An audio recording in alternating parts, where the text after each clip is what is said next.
আসসালামু আলাইকুম। আজকেও কিছুটা মুরগি কালেকশনে বের হয়েছি। বেশি কথা না পারে আসেন আপনাদের সুন্দর সুন্দর দৃশ্য আর বাজারটা ঘুরাই দেখাই।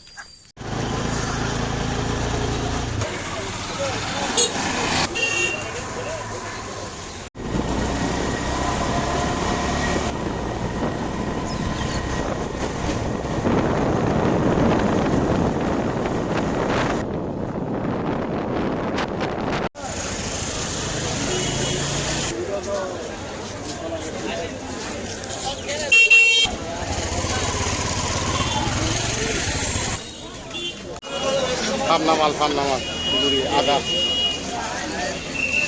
আমার আদার দাম কম আছে।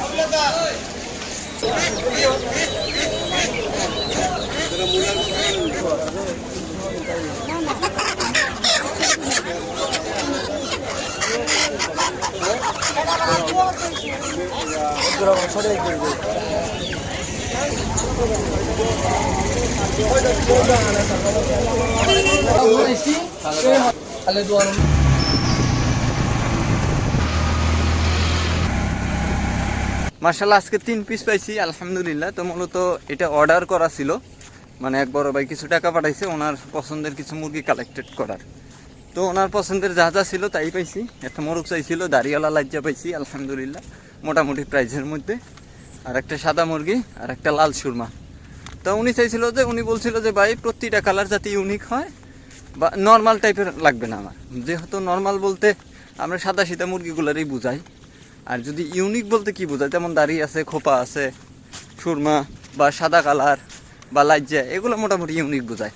তো ওগুলো থেকে আল্লাহর রহমতে কালেক্ট করছি। আর 3টা কালেক্ট করতে পারলে বড় ভাইয়ের টার্গেট শেষ। আর ভ্যাকসিন করে দিতে হবে, তো এই জন্য হয়তো বা 2-4 দিন পর করবো আর কি। আর এই তো আশেপাশের অবস্থা, কিছুদিন আগে ঘাস দেখছেন, এখন শুধু পানি আর কাদা, কেননা ধান লাগানোর সময় চলে আইছে। আসসালামু আলাইকুম। পরের দিনে আপনাদের সাথে আবারও দেখা হইলো। তো মূলত এখন যাইতেছি এক বড় ভাইয়ের বাসায়। ওনাদের মানে উনিও একজন ব্যাপারী, তো ওনাদের পার্সোনালি মুরগি আছে দাঁড়িয়ালা বড় নাকি। তো চিন্তা করলাম, আর এখান থেকে যাইতে মিনিমাম 2 ঘন্টার রাস্তা ওনার ওই বাড়িতে। তো চিন্তা করলাম যাই, আমার ঘোরাও হইলো, আর মুরগি যদি ভালো হয় তাহলে নিয়ে আসলাম। তো এই জন্য আর কি সকাল সকাল রওনা দেওয়া। সকাল বলতে কি প্রায় 9টা-10টা বেজে গেছে আর কি।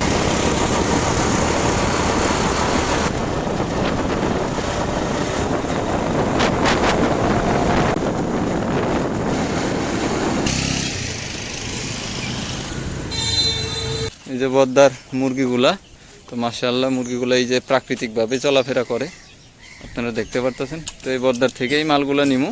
এই জায়গায় আবার আপনার এই যে মোল্লা মুরগি বা গলাশিলা বলেন, ওই যে ওগুলাও আছে বাচ্চা সহকারে। তো এরকম আস্তে আস্তে চিনাবুড়ি তো হইতেছি। তো আপনাদের যাদের যাদের লাগবে দেওয়া যাইব। ও ভালো কথা, কারো যদি গরুও লাগে আমার জানায়েন। গরু, হাঁস, মানে টুকিটাকি যা লাগে আর কি আমার টাচ দিন। আশেপাশের মানুষ হইলে অবশ্যই আমি এখান থেকে নিয়ে আপনাদেরকে দিতে পারবো, সমস্যা নেই। আর এখানকার পরিবেশ তো আপনাদেরকে দেখাইলামই, আর একটু ক্লিয়ার করি। এই যে এটা হলো পুরোটা মোটামুটি একটা বিল, এখানে ধান চাষ হইতেছে আপনারা দেখতেই পারতেছেন। আর মোটামুটি এটা হইলো ওনার কিনা জায়গা, তো উঁচু জায়গা মাশাআল্লাহ। আর এই যেগুলো হলো লাজ্জা, ঠিক আছে, ওই যে লাজ্জা পাহাড়ি যে মুরগিগুলো বলেন না আপনারা, এটা হইলো যে সেই মুরগিগুলা। যদিও এর কোয়ালিটির মধ্যে 19-20 আছে, কোনোটা পিওর কোনোটা একটু ক্রস এই টাইপের। আর এই যে হইলো আপনার ওনার লোকেশন। ঠিক আছে, মুরগিটা নেই, তো মুরগি নিয়ে হয়তো আপনাদের সাথে কথাবার্তা দেখা সাক্ষাৎ হইতেছে।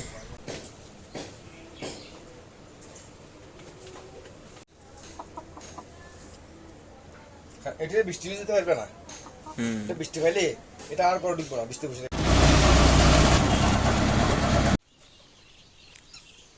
আকাশের অবস্থা দেখেন, আর এদিক দিয়ে রোদে ফাটাইতেছে, এদিক দিয়ে মেঘে ফাটাইতেছে। তো মূলত আসার সময় 1 কেজি লইট্টা মাছও নিয়েছিলাম। তো এখানে একটা ঘটনা করছে, যার থেকে নিছি সেই বড় ভাইয়ের ভাষা একটু অন্যরকম মনে হইলো, মানে অন্য জেলার, ঠিক আছে।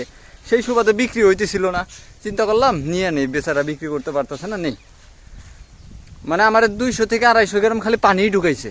লইট্টা মাছ তো পানি ধুইলে থাকে বেশি, ইচ্ছাকৃতভাবে দিছে।